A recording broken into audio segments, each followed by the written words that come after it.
আমাদের ফেরার পথে মাঝে কিন্তু আমার কাকির বাড়ি পড়ে। ঠিক করলাম আজকের দিনটা কাকির বাড়িতেই কাটাবো, পরের দিন চলে যাব। এখনো পর্যন্ত আমরা একদিনও কাকির বাড়িতে যাইনি। তো এদিকে দেখো ট্রেনে ওঠার পর কি পরিমাণে মেঘ করে উঠেছে, এরই মধ্যে আবার ঝমঝমিয়ে বৃষ্টিও নেমেছে। ওই দেখো ওইদিকে বোন আসছে আবার ছাতা নিয়ে আমাদের নিয়ে যাবে বলে। এটা কিন্তু আমার কাকির মেয়ে। আর এই দেখো জামাইবাবু শালির সাথে কতদিন পর দেখা। ওরা দুজন ব্যাগ নিয়ে হাঁটছে আর আমি পেছন দিকে ছিলাম। আর বাড়িটা কিন্তু খুব একটা দূরে নয়, স্টেশনের পাশেই।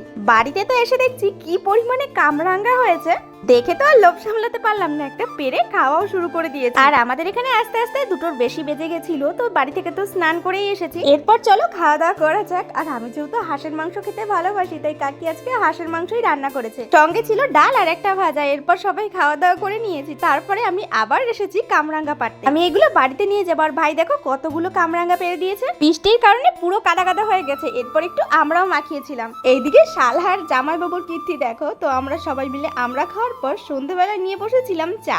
সবাই একসাথে আড্ডা দিতে দিতে এই গরম গরম চা খাচ্ছিলাম। অনেকদিন পর ভাই বোনরা একসাথে বসেছি, তবে সবাই এখানে ছিল না। জানো তো বিয়ের পর কোনো অনুষ্ঠান ছাড়া ভাই বোনরা কিন্তু এক জায়গা হওয়াটাই মুশকিল।